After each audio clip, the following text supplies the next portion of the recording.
Welcome sa mga panalangin channel kung saan nakakatagpo natin ang presensya ng Diyos. Manalangin tayo. Panginoon naming Diyos, Amang nasa langit, lumalapit po ako ngayon sa iyo sa oras na ito ng umaga. Salamat po sa panibagong araw na ibinigay mo, sa bagong hininga, sa bagong lakas, at sa bagong pag-asa. Bawat paggising ay tanda ng iyong awa at biyaya. Bago pa man magsimula ang lahat ng gawain, bago pa man madumihan ng ingay ng mundo ang aking isipan, nais ko munang tumigil sandali, maupo sa iyong presensya at ituon ang puso ko sa iyo. Nais kong marinig ka, maramdaman ka, at hayaan mong baguhin mo ako mula sa loob. Sabi mo sa iyong salita sa Awit 37, talata 4-5, magpakaligaya ka sa Panginoon at ibibigay niya ang nasa ng iyong puso. Ipagkatiwala mo ang iyong lakad sa Kanya. Magtiwala ka at Siya ang gagawa. Panginoon, ang mga salitang ito ay nagbibigay ng pag-asa. Inaamin ko, madalas ko itong ma-misinterpret.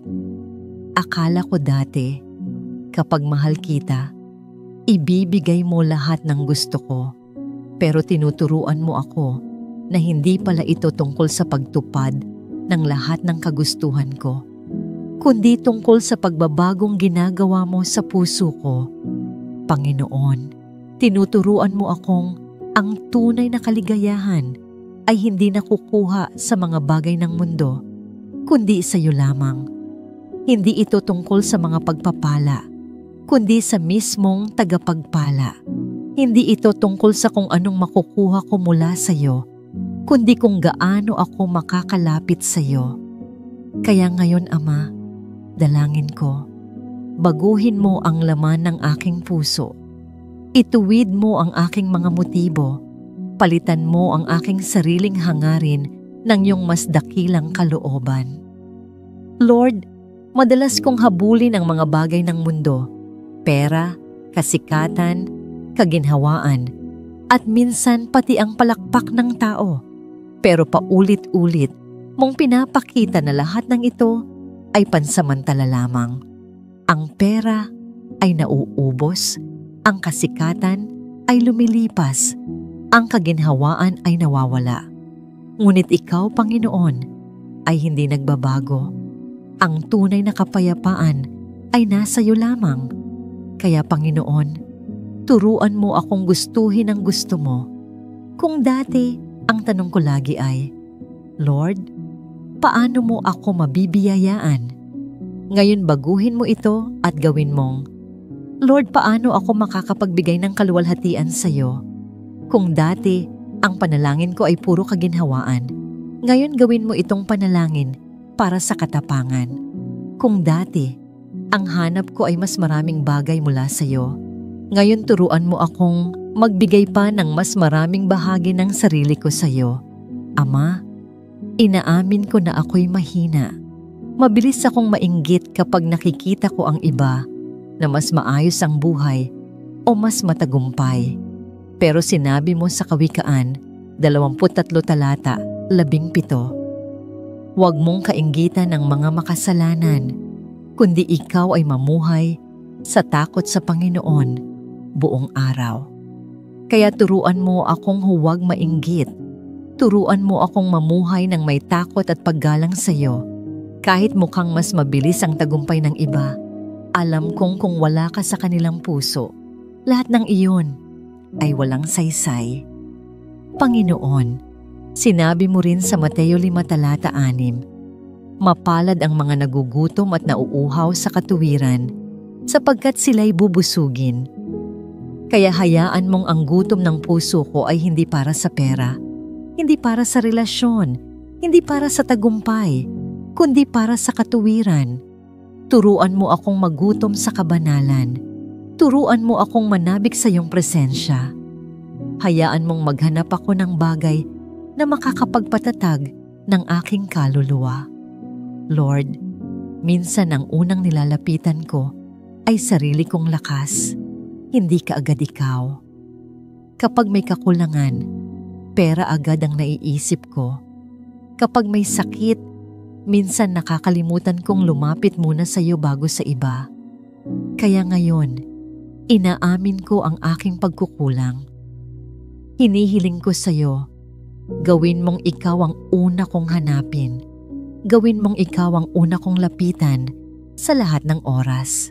Gaya ng sinabi ni David sa awit 27, talata 4. Isang bagay ang aking hiniling sa Panginoon, iyon lamang ang aking hahanapin, na ako'y makatahan sa bahay ng Panginoon sa lahat ng araw ng aking buhay, upang aking makita ang kagandahan ng Panginoon at dumulog sa kanyang templo.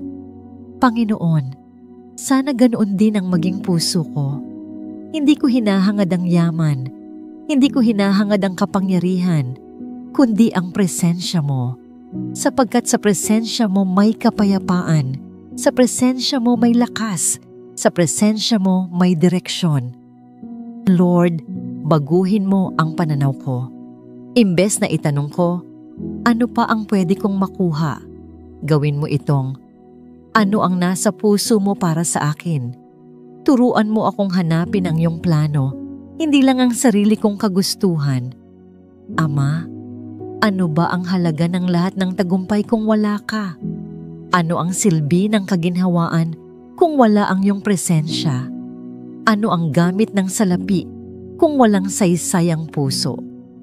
Kaya turuan mo akong mag-ipon ng kayamanang hindi nasisira, mga kayamanang panlangit. Lord Jesus, Ikaw ang aking tunay na yaman. Ikaw ang aking gantimpala. Ikaw ang perlas na napakahalaga. Ikaw ang nais kong sentro ng lahat ng bagay sa buhay ko. Banal na Espiritu, tulungan mo ako. Ikaw ang nakakaalam ng tunay na laman ng puso ko. Alam mo kung gaano kabilis lumayo ang isip at damdamin ko. Kaya hinihiling ko, baguhin mo ako mula sa loob. I-align mo ang puso ko sa puso ni Kristo. Putulin mo ang maling kagustuhan. Alisin mo ang anumang pagnanasa para sa kasalanan. Punuin mo ako ng alab para sa kabanalan at katapatan. Kung dati, ang hanap ko ay papuri ng tao, ngayon turuan mo akong hanapin lamang ang papuri ng langit. Kung dati, ang hanap ko ay komportableng buhay, ngayon turuan mo akong maging handang magsakripisyo para sa iyo. Panginoon, turuan mo akong mahalin ang mga bagay na mahal mo. Kung may sugatan, gamitin mo akong magdala ng kagalingan. Kung may mga ligaw na kaluluwa, gamitin mo akong instrumento ng iyong pag-ibig at katotohanan. Kung may pamilyang wasak, gawin mo akong daluyan ng kapayapaan. Ama, hindi ko kayang baguhin ang puso ko sa sarili kong lakas. Kaya ngayon, buong puso kong sinasabi, not my will, but yours be done. Hindi para sa sarili kong kaluwalhatian, kundi para sa iyo. Salamat, Panginoon, sapagkat dati ay patay ako sa kasalanan, ngunit binigyan mo ako ng bagong buhay. Dati, ligaw ako, ngunit tinagpo mo ako. Dati, bulag ako, ngunit binigyan mo ako ng liwanag. Kaya paano pa ako hindi magbibigay ng lahat sa iyo? Lord, gawin mong totoo at buhay ang pagmamahal ko sa iyo. Huwag lang ito maging salita, kundi maging gawa. Huwag lang ito maging kanta, kundi maging pamumuhay. At kung sakaling bumalik ako sa maling kagustuhan, Holy Spirit, paalalahanan mo ako. Paalabin mo ang aking kaluluwa araw-araw. Higit sa lahat, ito ang aking hiling. Palitan mo ang aking mga kagustuhan ng iyong mga kagustuhan. Palitan mo ang aking mga plano ng iyong mga plano. Palitan mo ang aking mga pangarap ng iyong mas dakilang pangarap. Sapagkat ikaw lamang ang nagbibigay ng tunay na kasiyahan. Kasiyahang hindi kayang ibigay o agawin ng mundo. Panginoon, ikaw lamang ang nais ko. Ikaw lamang ang hinahanap ko. Ikaw lamang ang aking Diyos, aking yaman, aking kaligtasan, aking lahat. Kapatid, kung may prayer request ka, i-comment mo at ito'y idudulog natin sa panalangin. Panginoon, sa mundong ginagalawan namin ngayon, alam namin na napakaraming dilim na nakapaligid. May kasamaan sa bawat sulok ng lipunan, karahasan, kawalan ng katarungan, panlilinlang, at pagkakawatak-watak ng mga tao. Sa bawat balita na naririnig namin, parang mas dumarami ang gulo kaysa sa kapayapaan. Mas nangingibabaw ang takot kaysa sa pag-asa. At hindi lamang yon, kundi maging sa aming sariling buhay, napapalibutan din kami ng iba't ibang tukso. Nakikita namin ito sa social media, sa mga palabas na nag-aanyaya sa amin na sumunod sa agos ng mundo, sa mga maling relasyon na akala namin ay makapagbibigay ng ligaya, pero nauuwi sa sakit at pagkasira. Naroon din ang tukso ng kayamanan, ambisyon, at kapangyarihan. Minsan, mas inuuna naming habulin ang tagumpay sa mundo kaysa ang pagkakaroon ng malalim na relasyon sa iyo. At higit pa sa lahat ng ito, Panginoon, sobrang dami ng distractions sa bawat tunog ng cellphone namin, sa bawat notification, sa bawat schedule na puno ng mga bagay na kailangang asikasuhin. Unti-unti kaming nalalayo sa iyong presensya. Patawad, Ama, kung madalas ay mas inuuna namin ang mga bagay na pansamantala kaysa sa mga bagay na walang hanggan. Patawad kung mas inuuna namin ang aming mga plano kaysa sa iyong plano. Patawad kung madalas naming sinasabi, "Mamaya na, Lord, pagkatapos na nito, kapag settled na ako." Pero sa totoo lang, wala kaming kasiguraduhan sa oras. Hindi namin alam kung may bukas pa. Ang buhay ay parang usok lamang, saglit lang at biglang nawawala. Kaya ngayong umaga, nais naming magsisi, nais naming magbalik, nais naming muling ituon ang aming buong puso sa iyo. Sinabi mo sa Hebreo 3:15, "Ngayon, kung maririnig ninyo ang kanyang tinig, huwag ninyong patigasin ang inyong puso." Panginoon, naririnig ka namin. Naririnig namin ang paalala mo. Naririnig namin ang iyong banayad ngunit matatag na tinig na humihimok sa amin na bumalik. Huwag mo pong hayaan na patigasin namin ang aming puso. Huwag mong hayaan na maging manhid kami sa iyong presensya. Alam namin kung gaano kapanganib ang pusong matigas. Ang pusong matigas ay hindi na naaantig sa iyong salita. Hindi na kumikilos kapag ikaw ang nangungusap. Hindi na nagiging sensitibo sa iyong espiritu. Oo, maaaring nagpupunta pa rin sa simbahan, umaawit pa rin ng mga kanta, o nagdarasal paminsan-minsan. Pero sa kaibuturan, ito'y malamig, ito'y malayo, ito'y puno ng distractions. Patawad, Lord, kung minsan naging ganoon ang puso ko. Pero salamat dahil hindi mo kami pinapabayaan sa ganitong kalagayan. Salamat sa iyong pangako sa Ezekiel 36:26 na bibigyan mo kami ng bagong puso at bagong espiritu. Salamat dahil kaya mong palitan ng pusong bato ng pusong laman. Pusong muling marunong umibig, marunong makinig, at marunong magtiwala. Salamat dahil hindi lang ninyo inaayos ang sirang bahagi namin. Binabago ninyo kami mula sa loob hanggang sa labas. Ama, inaamin namin na napakadali naming maakit ng mga bagay sa mundong ito. Minsan, mas natutuwa kami sa pansamantalang aliw kaysa sa kaligayahan na galing sa iyo. Minsan, mas pinapahalagahan namin ang mga likes at validation sa social media kaysa sa pagkilala na ikaw mismo ang nagmamahal at kumikilala sa amin. Minsan, mas nagmamadali kami sa mga plano namin kaysa maghintay sa tamang oras mo. Patawad po. Kaya't sa oras na ito, Ama, hinihiling namin, bigyan mo kami ng pusong bago, Isang pusong mapagpakumbaba, pusong marunong magsisi, pusong laging handang tumalima. Alisin mo ang bawat kapal ng pride na bumabalot sa amin.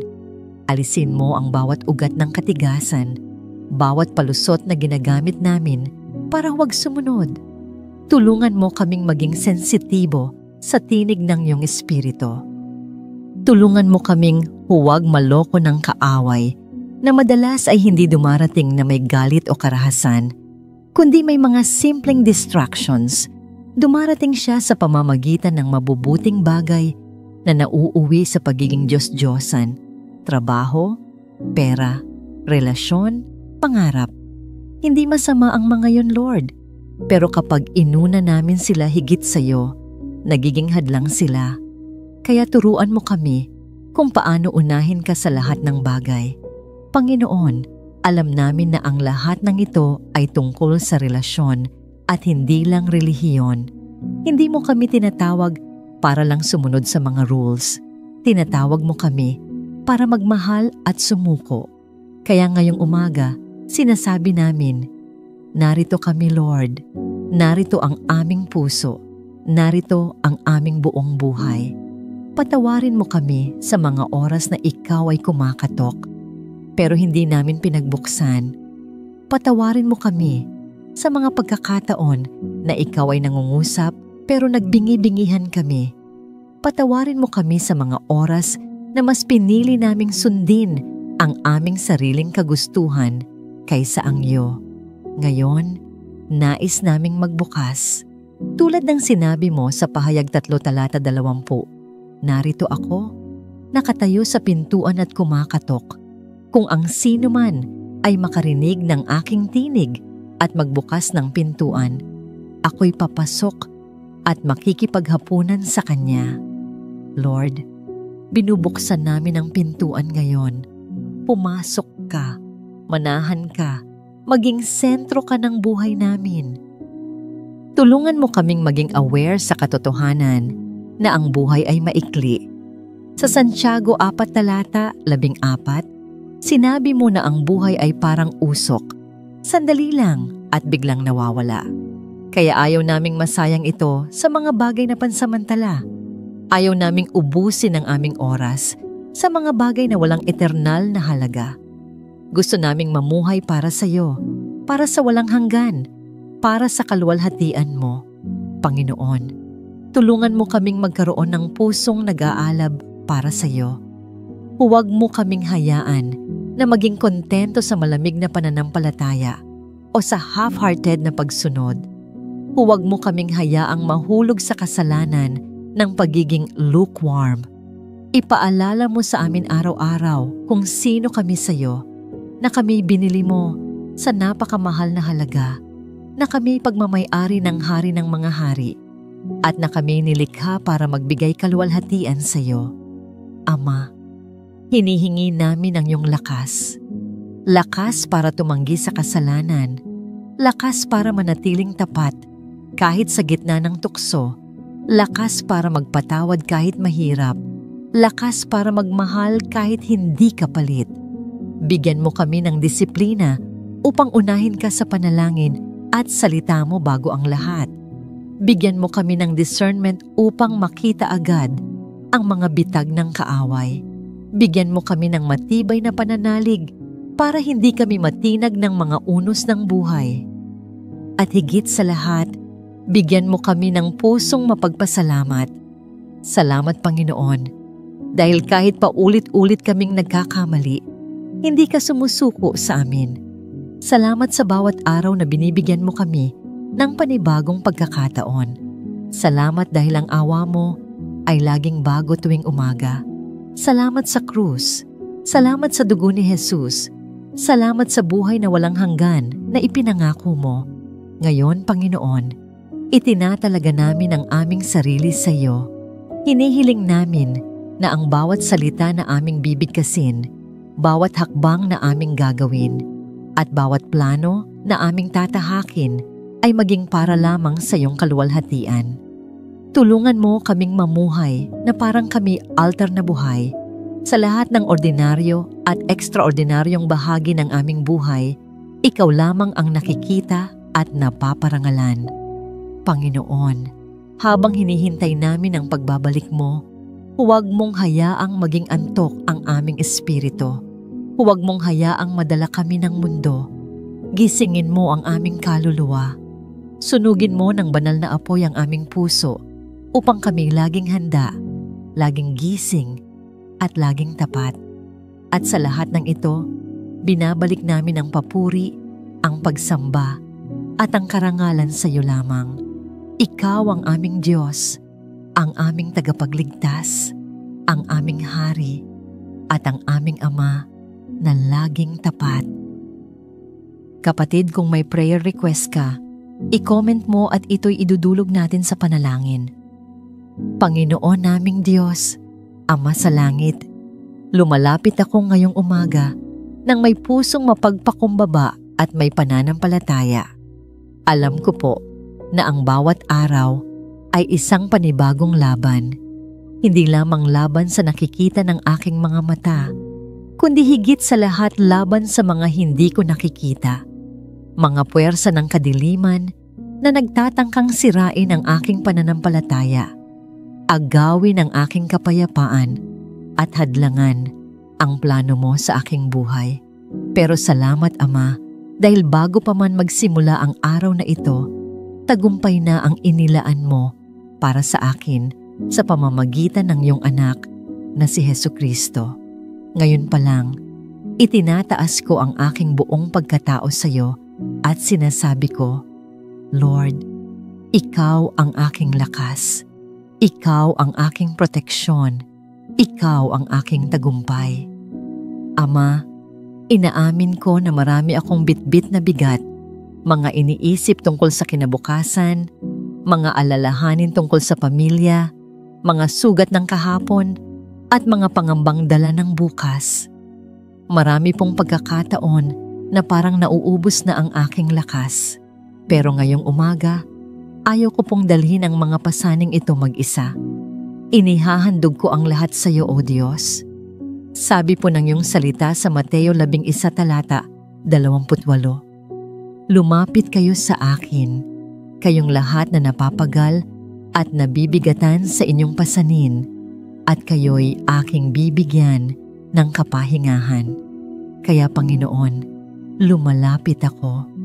Dinadala ko sa iyong trono ng biyaya ang lahat ng bigat sa aking puso. Tulungan mo akong magpahinga sa iyo, magtiwala sa iyo, at sumandal lamang sa iyong lakas. Lord, tinatanggap ko na ang tunay na laban ay hindi laban sa tao, hindi laban sa aking boss, sa aking kapamilya, o sa aking kapitbahay. Hindi laban sa mga problemang nakikita ko sa araw-araw.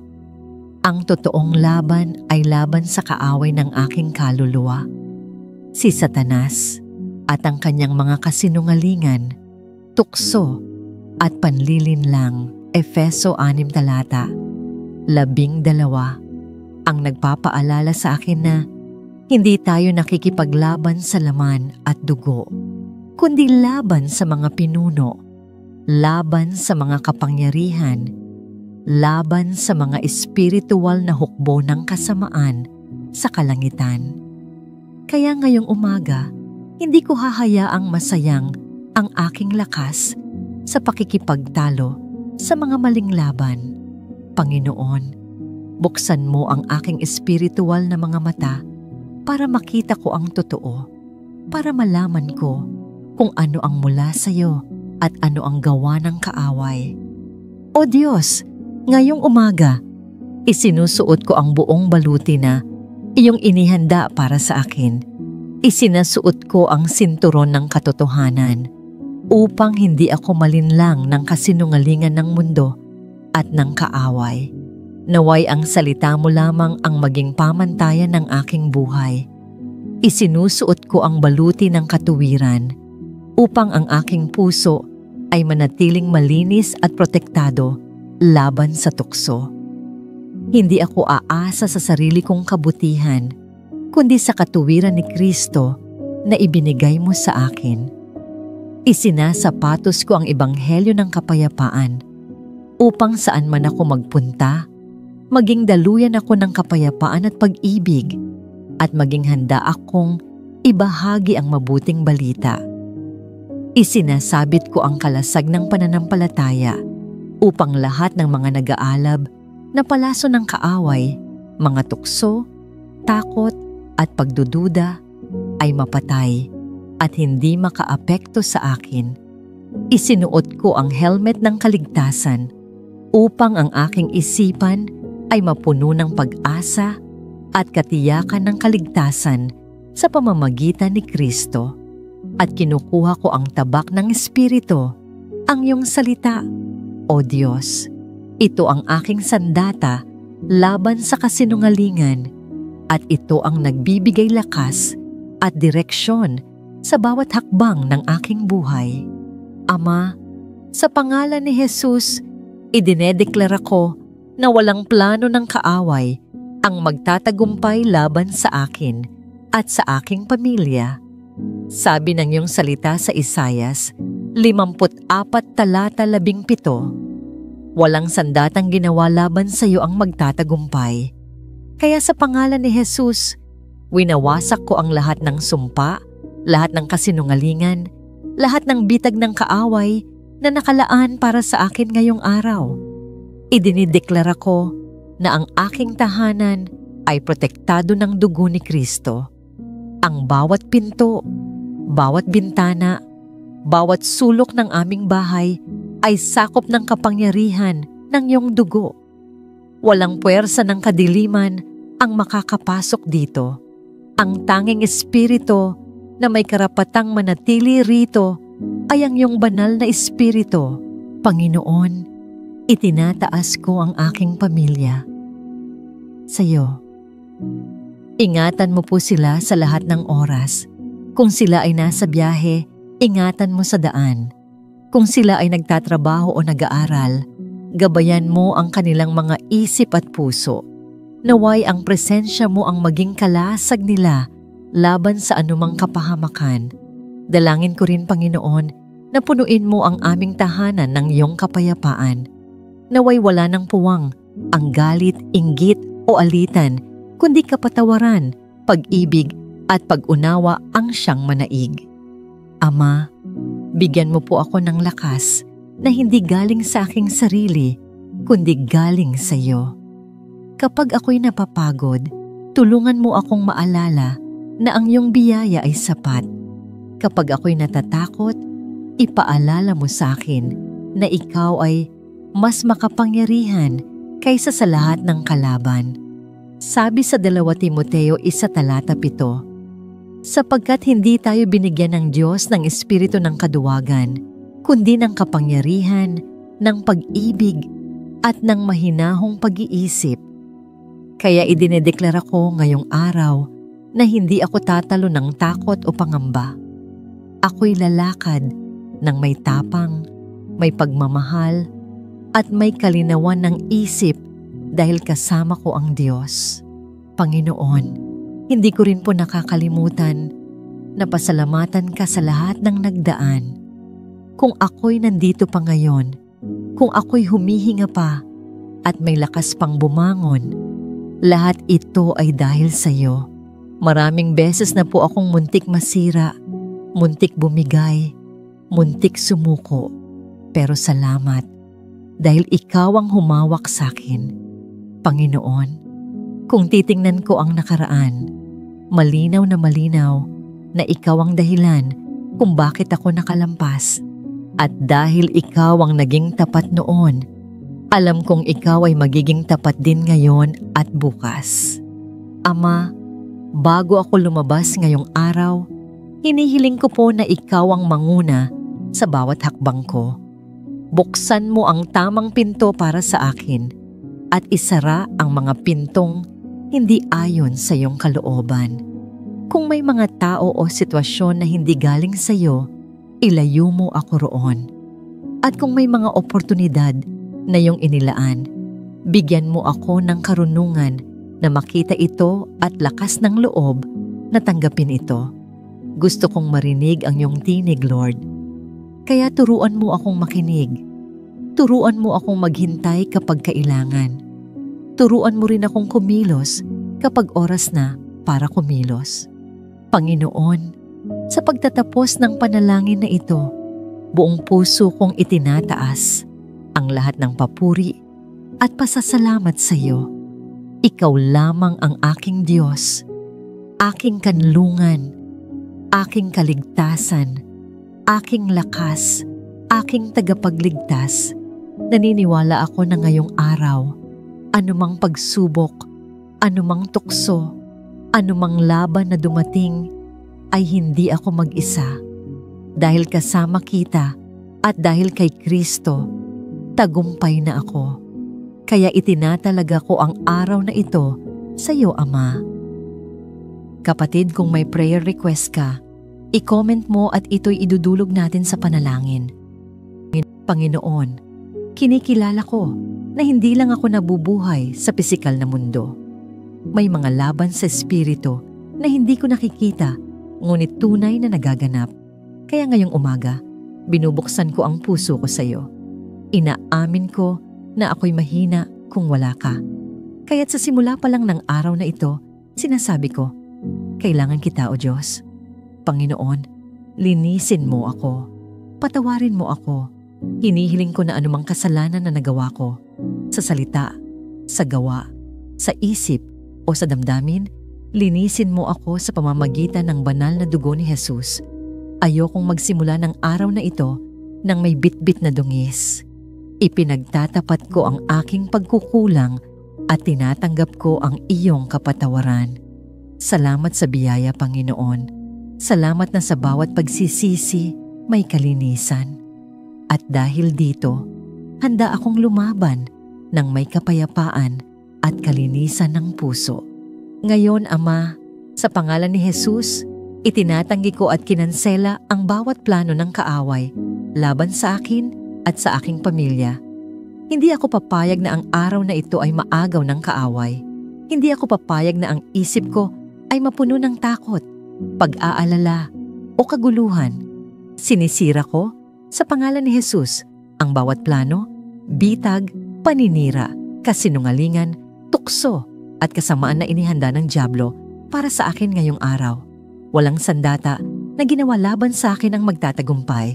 Sinasabi ng iyong salita sa 2 Corinto 10 verse 4 na ang aming mga sandata ay hindi makalaman, kundi makapangyarihan sa Diyos sa pagbagsak ng mga kuta. Kaya't sa pangalan ni Jesus, binabagsak ko ang lahat ng kuta ng kaaway sa aking isip, sa aking damdamin, sa aking tahanan, sa aking pananalapi, sa aking relasyon, at sa aking pananampalataya. Panginoon, bigyan mo ako ng discernment. Tulungan mo akong makita kung kailan ang isang sitwasyon ay hindi natural, kundi espiritual. Ituro mo sa akin kung kailan ako nililinlang ng kaaway. Ayokong mabuhay sa kalituhan. Ayokong mapaniwala sa kasinungalingan. Gusto kong makalakad sa liwanag, sa katotohanan, sa kalooban mo. Kaya buksan mo ang aking mga mata, Panginoon. Buksan mo ang aking mga tainga. Palambutin mo ang aking puso upang madama ko ang iyong direksyon. Panginoon, pinipili kong isuot ang buong baluti ng Diyos ngayon. Ayon sa Efeso 6, isinusuot ko ang sinturon ng katotohanan. Hindi ako papayag na mabuhay sa kasinungalingan. Itatayo ko ang sarili ko sa katotohanan ng iyong salita. Isinusuot ko ang baluti ng katuwiran. Salamat, Panginoon, na dahil kay Jesus, ako ay itinuturing mong matuwid. Hindi ako inaakusahan, hindi ako hinahatulan, ako ay pinalaya. Isinasandata ko ang sapatos ng ebanghelyo ng kapayapaan. Sanayin mo akong mamuhay na may kapayapaan.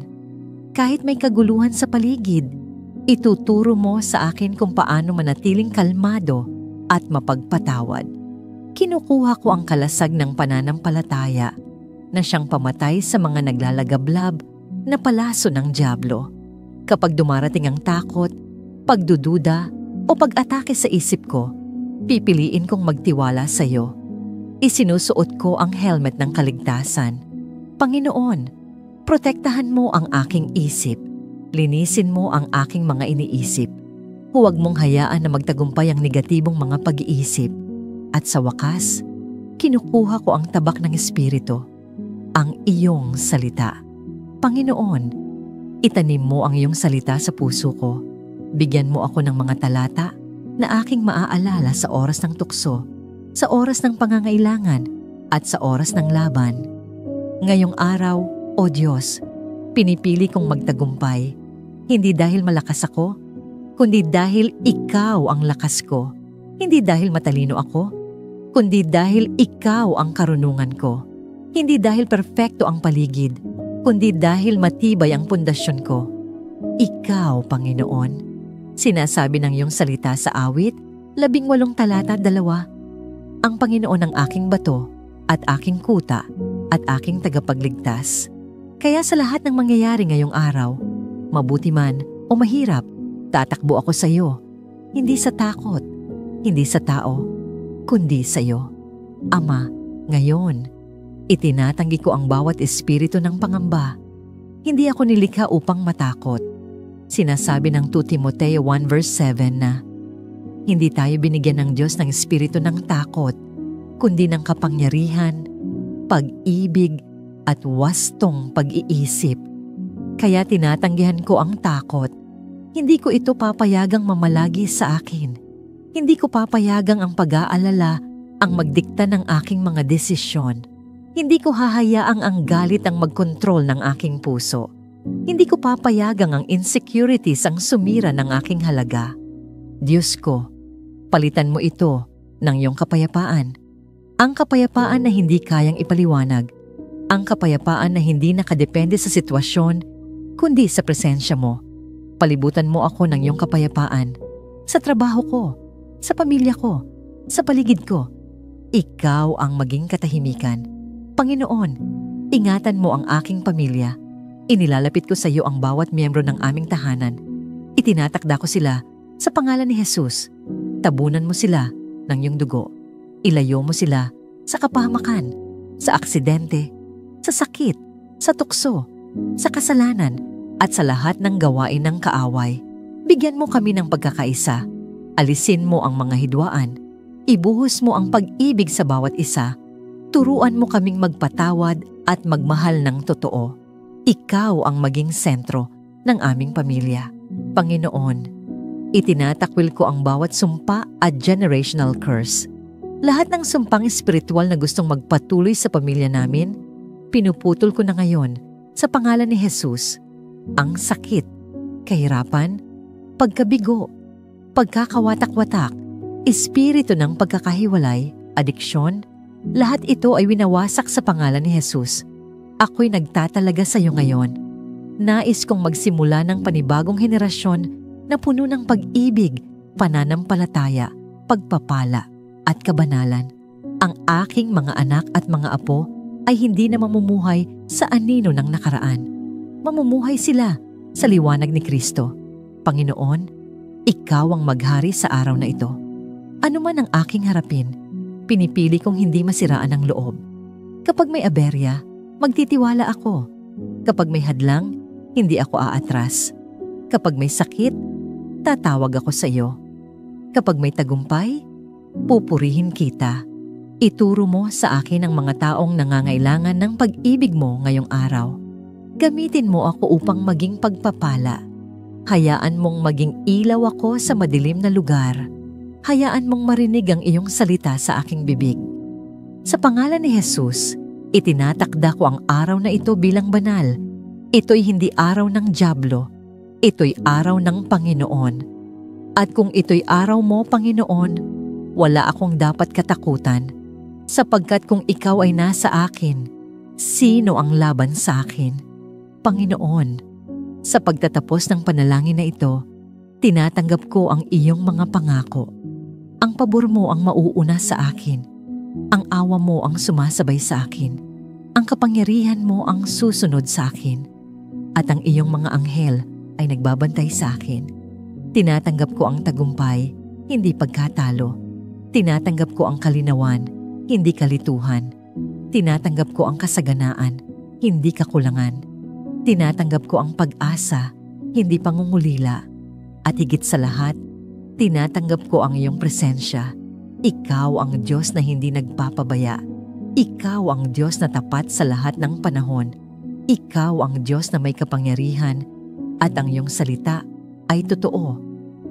Kapatid, kung may prayer request ka, i-comment mo at ito'y idudulog natin sa panalangin. Panginoon, nakakaligtaan ko na regalo mula sa iyo ang bawat paggising. Pero ngayon, bago ko gawin ang anumang bagay, bago ko harapin ang mga gawain, mga plano at mga hamon, inuuna kitang sambahin at pasalamatan. Panginoon, sa umagang ito, nais kong magsimula sa iyong salita. Tulad ng sinasabi sa Gawa 2 talata 38, magsisi kayo at magpabautismo, bawat isa sa inyo, sa pangalan ni Hesukristo para sa kapatawaran ng inyong mga kasalanan at tatanggapin ninyo ang kaloob ng banal na Espiritu. Salamat, Lord, na may malinaw kang alok sa amin, kapatawaran, bagong simula, at ang presensya ng iyong Espiritu. Una sa lahat, Panginoon, ako po'y nagsisisi, hindi lang dahil sa mga maling nagawa ko kahapon, kundi sa mga panahon na mas pinili kong sundin ang sarili kong kalooban kaysa sa iyo. Patawarin mo po ako, Lord, kung mayabang akong umasa sa sarili kong lakas at karunungan. Patawarin mo po ako sa mga oras na binabaliwala ko ang tinig mo at mas pinili kong pakinggan ang tinig ng mundo at ng sarili kong damdamin. Ngayon, sa iyong harapan, ako'y tumatalikod sa maling landas at pumipili din na lumakad sa direksyon na itinuro ni Kristo. Hindi ko po kayang magbago mag-isa. Kailangan ko po ang tulong mo. Salamat sa bautismo na simbolo ng paglilibing sa aking lumang pagkatao at muling pagkabuhay kasama ni Kristo. Salamat, Lord, na sa iyong biyaya, ako'y ginawa mong bago. Salamat na kahit minsan nadadapa ako, hindi mo ako tinatanggihan. Sa halip, inaabot mo ako para bumangon at magpatuloy. Panginoon, sa oras na ito, tinatanggap ko ang kaloob ng banal na Espiritu. Hindi siya isang malayong ideya, hindi siya isang simpleng konsepto. Siya ay mismong presensya mo sa aking puso. Salamat, Ama, na hindi mo ako iniwan para maglakad mag-isa sa mundong ito. Salamat na may gabay, tagapayo, at kaibigan ako sa katauhan ng banal na Espiritu. Banal na Espiritu, iniimbitahan kita ngayon. Pumasok ka sa bawat bahagi ng aking buhay. Ikaw ang manguna sa isip ko, sa puso ko, sa aking mga salita at gawa. Hindi kita ituturing na panauhin lang. Gawin mong tahanan ng buhay ko. Ipakita mo sa akin ang mga bagay na kailangang alisin, mga asal, mga ugali, at mga kaisipan na hindi kaaya-aya sa Diyos. Tulungan mo akong bitawan ang mga ito at palitan ng katangian ni Kristo. Salamat, Banal na Espiritu, na ikaw ang magtuturo sa akin ng salita ng Diyos. Tulad ng sabi ni Jesus sa Juan 14, talata 26, ikaw ang magpapaalala sa akin ng lahat ng sinabi niya. Turuan mo akong maintindihan ng Biblia, hindi lang bilang mga letra sa pahina kundi bilang buhay na tinapay na nagpapalakas sa kaluluwa ko. Sa tuwing magbabasa ako, buksan mo ang mata ng aking puso para makita ko ang katotohanan. Ipaalala mo sa akin ang mga talata sa tamang oras, lalo na kapag ako'y naguguluhan, natatakot, o nadidismaya. Espiritu Santo, bigyan mo ako ng karunungan sa paggawa ng mga desisyon. Kapag may mga pagkakataong malinaw na tama o mali, tulungan mo akong pumili ng tama kahit mahirap. Kapag nasa gitna naman ng gray area at mahirap magdesisyon, ilapit mo ako sa panalangin para humingi ng direksyon mula sa Ama. Patahimikin mo ang mga ingay sa isip ko para mas marinig ko ang bulong mo. Panginoon, ayaw kong pighatiin ang iyong espiritu gaya ng babala sa Efeso 4, talata 30. Ayaw kong masanay sa kasalanan. Ayaw kong mawalan ng sensitivity sa tinig mo dahil pinipilit kong hawakan ang galit, pride o double life. Sa halip, gusto ko araw-araw ay bagong puspos ng espiritu. Tulungan mo akong laging magsuko muli araw-araw. Umaga pa lang, bago magsimula ang mga gawain, inuuna na kita. Lord, salamat sa paalala sa Efeso 5:8 na ang pagpupuno ng espiritu ay tuloy-tuloy. Hindi lang ito one-time experience, tulad ng pag-inom ng tubig. Kailangan ko araw-araw, oras-oras, minuto-minuto, ang presensya mo. Hindi sapat ang blessing kahapon para sa laban ngayon. Hindi sapat ang lakas kahapon para sa pagsubok ngayon. Kaya ngayon, banal na espiritu, puspusin mo akong muli. Salamat na kapag puno ako ng espiritu, iba ang takbo ng buhay ko. Natututo akong magtiwala sa Diyos higit sa aking emosyon. Nakakakita ako ng pag-asa kahit sa gitna ng problema. Nabibigyan ng bagong anyo ang isip, pananalita, at paraan ng pagmamahal ko. Nagiging mas totoo ang panalangin, hindi lang parang listahan ng hiling, kundi pakikipag-usap sa pinakamamahal kong Ama. Nagiging buhay ang salita. Ang pagsamba ay hindi lang kanta, kundi pag-aalay ng puso. Espiritu Santo, linisin mo ako sa lahat ng hadlang sa presensya mo.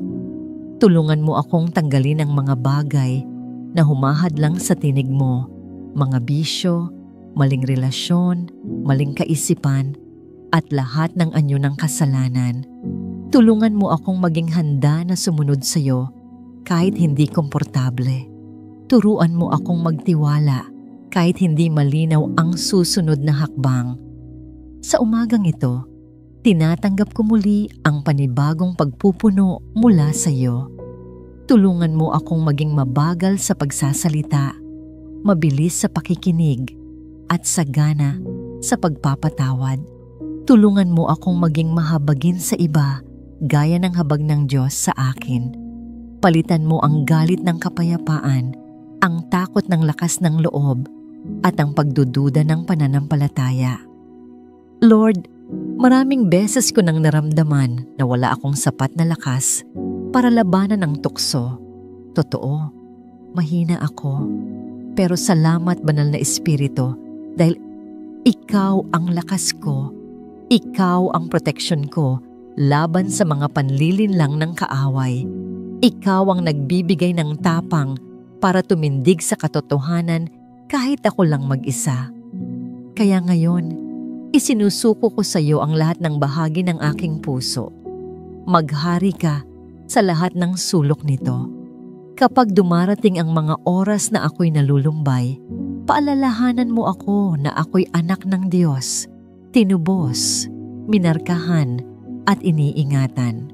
Tulungan mo akong makita ang sarili ko sa lente ng biyaya, hindi sa lente ng kahapon kong pagkakamali. Kapag ako'y napapagod, palakasin mo ako. Kapag ako'y natutuksong sumuko, paalalahanan mo ako ng tagumpay na mayroon ako kay Kristo.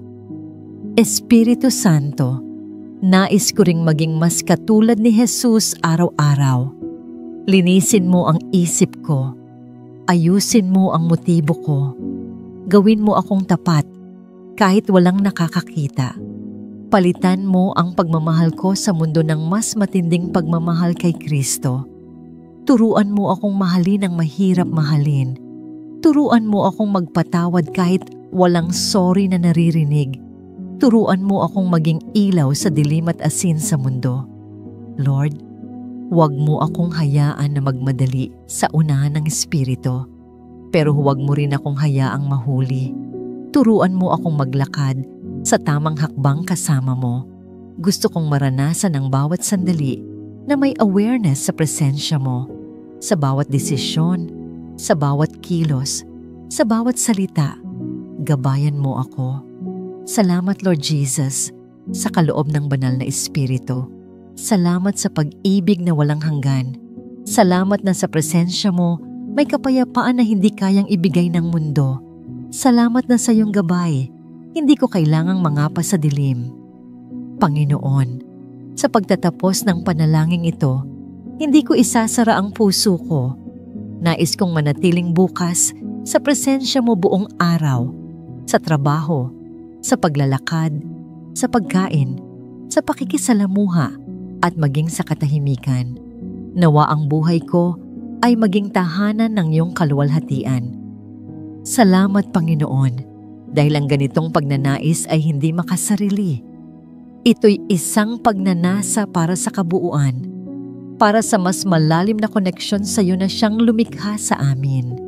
Pero minsan Lord, napapaisip ako, ano nga ba talaga ang ibig sabihin ng blessed sa paningin mo?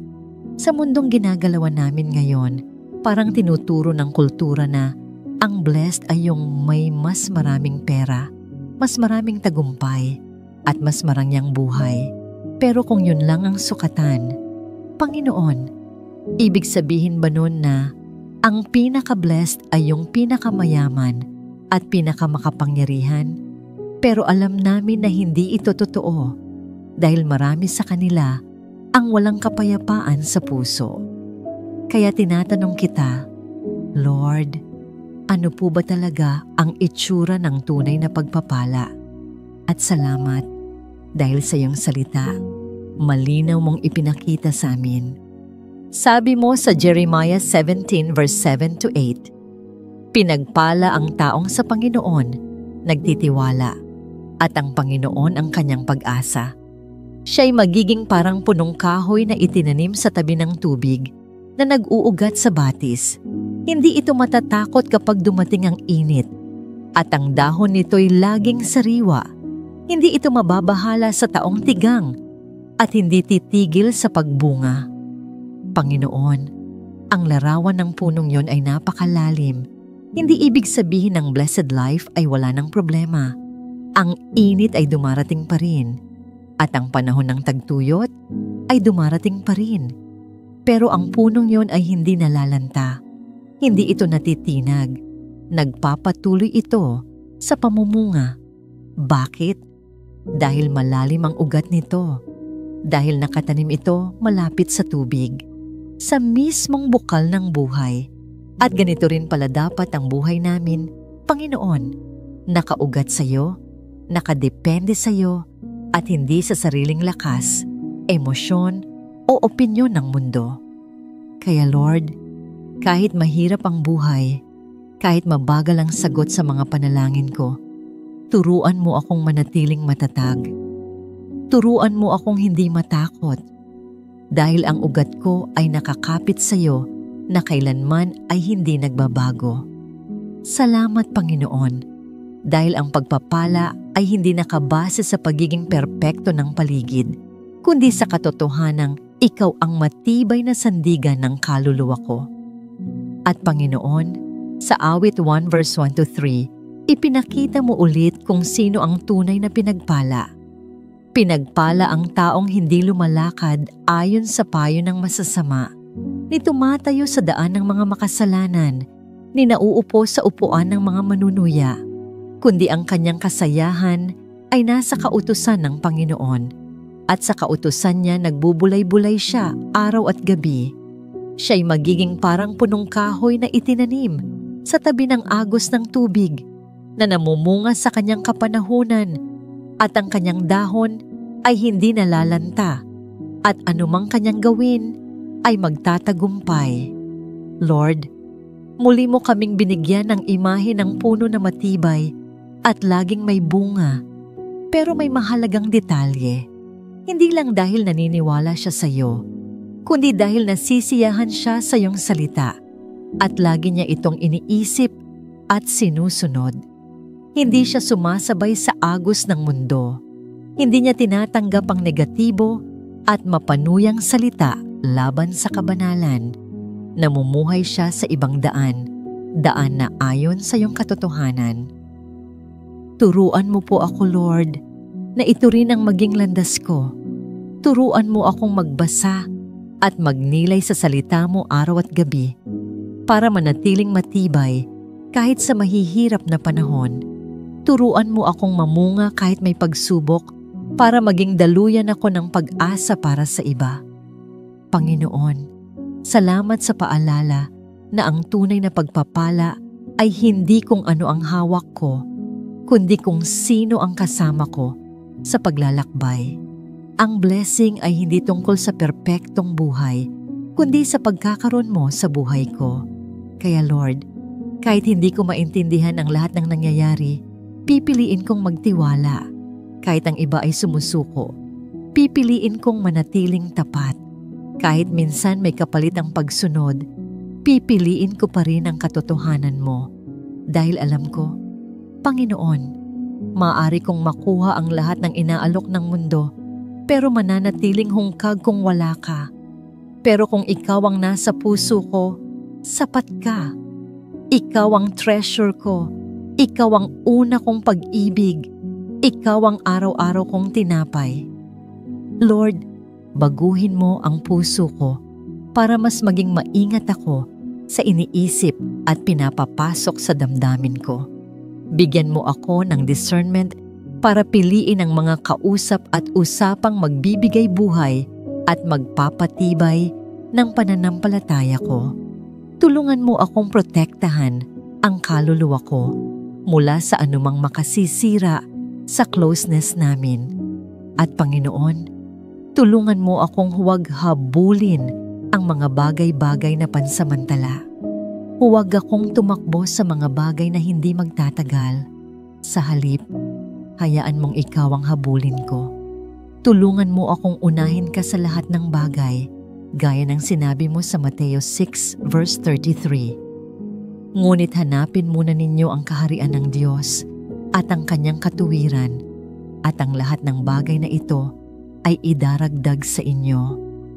Kapag ikaw ang unang nilalapitan ko, Lord, natutuklasan ko na may kagalakan na hindi nawawala, kapayapaan na lampas sa pangunawa, at liwanag na kumikislap kahit sa pinakamadilim na panahon. At higit pa roon, natututo rin akong maging pagpapala sa iba. Hayaan mo na ang pag-ibig mo ay umapaw mula sa buhay ko at dumampi sa bawat taong nakakasalamuha ko. Nawa ang kabaitan ko ay maging parang gamot na nagpapagaling. Nawa ang salita ko ay maging daluyan ng pag-asa. Nawa ang pananampalataya ko ay magpalakas sa mga nanghihina. Panginoon, kung minsan mahina ako, pero alam ko na kahit ang bulong ng puso ko, Lord, gusto ko lang pong mabless, ay naririnig mo. Alam ko na nakikita mo ako. Alam ko na tinatawag mo akong mas mapalapit sa iyo. Kaya sa umagang ito, Panginoon, muli kong idinedeklara, ikaw ang tunay na pagpapala ng buhay ko. Hindi ko hihintayin ang perfect na sitwasyon para masabing pinagpala ako. Dahil ngayon pa lang, dahil kasama kita, blessed na ako. Kapatid, kung may prayer request ka, i-comment mo at ito'y idudulog natin sa panalangin. Ama, ikaw ang Diyos ng himala.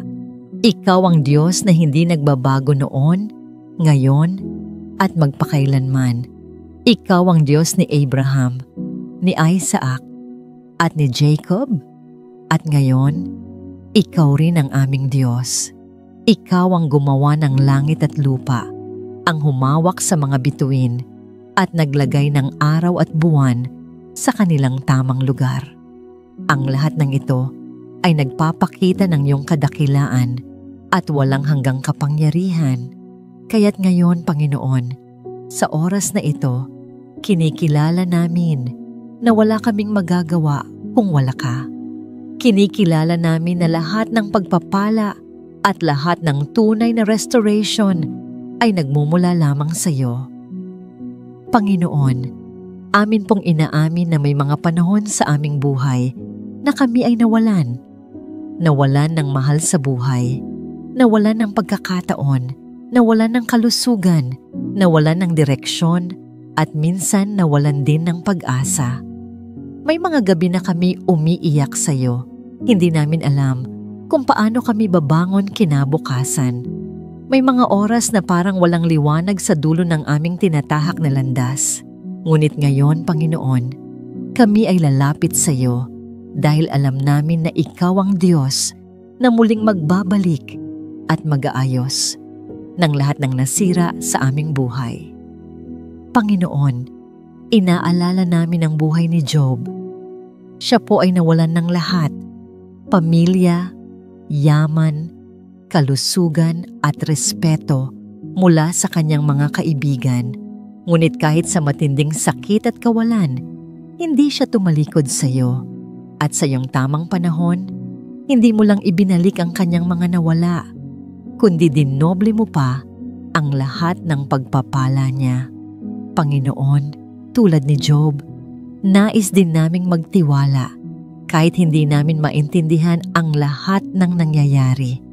Nais naming maghintay sa iyong panahon dahil alam namin na kapag Ikaw ang nag-restore, masigit pa sa inaasahan ng ibinibigay mo. Inaalala din namin, Panginoon, ang kwento ng lalaking lumpo sa pintuan ng templo sa Aklat ng Mga Gawa. Araw-araw siyang nakaupo doon, umaasa lang sa limos. Ngunit isang araw, sa pamamagitan ni Pedro at Juan, sinabi sa kanya, "Pilak at ginto ay wala ako, ngunit ang nasa akin ay ibinibigay ko sa iyo. Sa pangalan ni Hesukristo, tumayo ka at lumakad." At sa isang iglap, hindi lang siya nakalakad. Siya'y tumalon, tumakbo, at nagpuri sa iyo. Panginoon, nais din naming maranasan ang ganoong klaseng restoration. Iyong biglaan, kumpleto, at nakakapagbago ng buong buhay. Panginoon, lumalapit po kami ngayon, dala ang bawat sugat ng aming puso. Kung may bahagi sa aming puso na puno ng lungkot at pangungulila, Ikaw po ang magpuno at magpagaling. Kung may bahagi sa aming isipan na laging puno ng takot at pag-aalala, Ikaw po ang magbigay ng kapayapaan na hindi kayang ibigay ng mundo. Kung may sakit sa aming katawan, hinihiling po namin ang iyong kagalingan sapagkat Ikaw si Jehovah Rapha, ang Diyos na nagpapagaling. Kung may mga relasyon na nasira, sa pamilya, sa mag-asawa, o sa pagkakaibigan, hinihiling po namin na Ikaw ang magbigay ng bagong simula, puno ng pag-ibig, pagpapatawad, at pangunawa. Sa mga pangako ng Diyos, Panginoon, hawak po namin ang iyong mga pangako sa iyong salita. Sinabi mo sa Psalm 51 verse 12, "Ibalik mo sa akin ang kagalakan ng aking kaligtasan at panatilihin mo ako sa pamamagitan ng isang pusong handang sumunod sa iyo." Hinihiling namin ngayon, Panginoon, na ibalik mo ang galak na minsang nawala sa aming puso dahil sa mga pagsubok. Sinabi mo rin sa Isaiah 58 verse 11, "Patuloy kang papatnubayan ng Panginoon at bubusugin niya ang iyong kaluluwa sa mga tuyong lugar at palalakasin ang iyong mga buto. Ikaw ay magiging parang isang harding na tutubigan at parang bukal ng tubig na hindi nauubos. Panginoon, gawin mo kaming parang harding laging sariwa at buhay sa iyong presensya." Panalangin para sa pamilya at relasyon. Panginoon, itinataas po namin sa iyo ang aming pamilya. Kung may mga hindi pagkakaunawan, pagalingin mo po ito. Kung may mga nasaktan dahil sa aming mga salita o gawa, tulungan mo kaming magpatawad at humingi ng kapatawaran. Ibalik mo po ang pagmamahalan, pagrespeto at pagkakaisa sa aming tahanan. Panginoon, para sa mga mag-asawang nahihirapan, naway ibalik mo ang apoy ng pag-ibig at ang pundasyon ng tiwala. Tulungan mo kaming lahat na maging mas mapagpakumbaba, mas maunawain, at mas mapagmahal. Panalangin para sa kalusugan. Ama, itinataas po namin ang aming kalusugan. Kung may karamdaman sa aming katawan, ikaw ang aming dakilang manggagamot. Hipuin mo po ang bawat bahagi ng aming katawan na may sakit at hayaan mong dumaloy ang iyong kagalingan. Palakasin mo po ang aming resistensya, pagalingin mo ang aming mga sugat at alisin mo ang anumang sakit na nagpapahirap sa amin. Panginoon, bigyan mo rin kami ng disiplina upang maalagaan ang aming katawan bilang templo ng iyong banal na espiritu. Panalangin para sa pinansya at trabaho. Panginoon, alam mo ang aming pangangailangan sa araw-araw. Ikaw ang aming tagapagbigay at tagapangalaga. Buksan mo po ang mga pintuan ng oportunidad para sa aming trabaho at negosyo. Palawakin mo po ang aming kakayahan at karunungan upang maging mabuting katiwala ng bawat biyayang ipinagkakaloob mo. Kung kami man ay nahihirapan sa pananalapi, turuan mo kaming magtiwala at huwag mag-alala, sapagkat ikaw ang Diyos na nagbibigay ng mana sa disyerto at nagpapabuhos ng pagpapala mula sa langit. Panalangin para sa espiritual na buhay. Panginoon, higit sa lahat, nais naming ang aming puso ay laging nakatugon sa iyo. Ibalik mo po ang aming pananabik sa panalangin, sa pagbabasa ng iyong salita, at sa pakikinig sa iyong tinig. Alisin mo po ang anumang hadlang na pumipigil sa aming paglago sa pananampalataya. Bigyan mo po kami ng mas malalim na pagkaunawa sa iyong mga plano at layunin sa aming buhay. Hayaan mong ang aming buhay ay maging patotoo ng iyong kabutihan at katapatan. Panginoon, kahit hindi pa namin nakikita ang lahat ng kasagutan, nagpapasalamat na kami ngayon. Salamat po sa restoration na ginagawa mo sa aming buhay. Salamat sa mga pintuan na bubuksan mo, sa mga sugat na pagagalingin mo, at sa bagong simula na ibibigay mo. Salamat dahil ang aming kwento ay magiging patotoo ng iyong kabutihan. Salamat sa iyong walang hanggang pag-ibig na kailanman ay hindi nagbabago. Panginoon, aming Ama, kami ay tatayo sa iyong mga pangako. Kami ay magtitiwala sa iyo anuman ang aming nararanasan ngayon. Alam namin na ang restoration ay darating sa iyong tamang panahon at paraan. At ito ay higit pa sa aming nawala. Ikaw ang Diyos na hindi lang nag-aayos, kundi nagpapabago at nagpapabuti. Kaya't ngayon, aming ipinapahayag na kami ay buo, kami ay pinagpala, at kami ay gagamitin mo para sa iyong kaluwalhatian. Ito po ang aming panalangin sa pangalan ng aming Panginoong Hesukristo, na siya lamang ang aming tagapagligtas. Amen at Amen. Maraming salamat kapatid sa pagsama sa atin sa panalangin ngayong araw. Naway patuloy kang palakasin at protektahan ng ating Panginoong Hesukristo. Kung ikaw ay na-touch ng panalangin na ito, i-comment mo lang sa ibaba ang salitang Amen bilang iyong deklarasyon ng pananampalataya. Kung meron ka namang personal na prayer request, huwag kang mahihiyang mag-comment din sa ibaba. Lahat ng inyong panalangin ay aming binabasa at taimtim naming ipinagdarasal sa pangalan ng ating Panginoong Hesus. Huwag mo ring kalimutang i-like ang video na ito, i-share sa iyong mga mahal sa buhay para sila rin ay mapagpala, at mag-subscribe sa channel na ito para lagi kang updated sa mga bagong panalangin at mensahe mula sa salita ng Diyos. Muli, ako'y nagpapasalamat sa iyong oras at pananampalataya. Tandaan mo, hindi ka nag-iisa. Kasama mo si Kristo at ang kapangyarihan ng kanyang salita araw-araw. Pagpalain ka ng Diyos at magkita-kita tayo sa susunod na panalangin. Pagpalain ka ng Diyos